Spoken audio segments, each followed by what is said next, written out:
धन्यवाद मैडम, आपका समय देने के लिए। इस constitution schedule tribe border amendment bill के सपोर्ट में खड़ा हूं और मेरी कुछ बातें रह जाएंगी, आपकी अनुमति से मैं उसको रिकॉर्ड में देना चाहूँगा मैडम।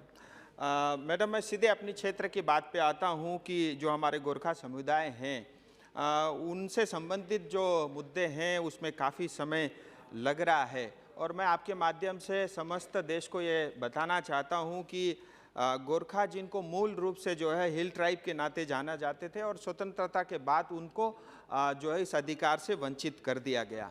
साथ ही मैं ऑन रिकॉर्ड ये भी कहना चाहता हूँ कि जो दार्जिलिंग का मूल जिला जिसमें दार्जिलिंग तराई डूअर शामिल है, 1947 तक ये पार्शियली एक्सक्लूडेड एरिया के रूप में जाना जाता था और ये पार्शियली एक्सक्लूडेड एरिया सिर्फ जो है जहाँ पे जनजाति रहते थे उनको माना जाता था। और इतिहास के अंदर में हमें ये भी देखने को मिलता है कि दार्जिलिंग की अलग ही एडमिनिस्ट्रेटिव व्यवस्था रहती थी। 1861 से पहले नॉन रेगुलेटेड एरिया थी, फिर रेगुलेटेड एरिया बना, फिर नॉन रेगुलेटेड एरिया बना, फिर शेड्यूल्ड डिस्ट्रिक्ट बना, फिर 1919 से लेकर के 1935 तक बैकवर्ड ट्रैक बना, फिर 1935 से 47 तक पार्शियली एक्सक्लूडेड एरिया बना, फिर जो है 1954 के अंदर में एब्जॉर्ब एरिया एक्ट के अंतर्गत ये बंगाल का हिस्सा बना।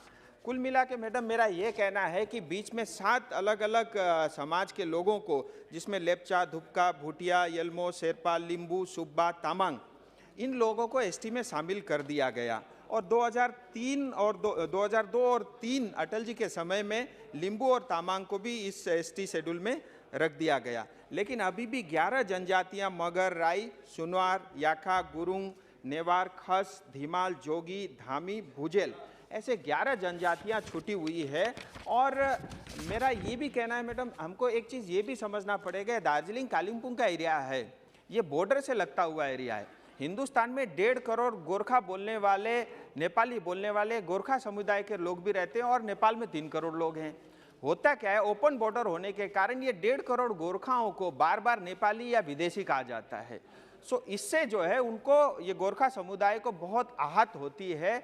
देश के प्रति हमारी वफादारी और हमारी ईमानदारी पे इस पे क्वेश्चन मार्क लगता है। इसलिए भी मैं ये मांग इसलिए नहीं कर रहा हूँ कि सिर्फ हमारे बच्चों को स्कूल में एडमिशन मिले या नौकरी मिले, हमको ये भी देखना चाहिए ये जनजाति थे, छीन लिया गया, वापस इनको डालना है। इससे एक काम से कई सारे समाधान होते हैं। मैं आपसे ये मांग करता हूं कि इस प्रक्रिया को जल्द से जल्द किया जाए।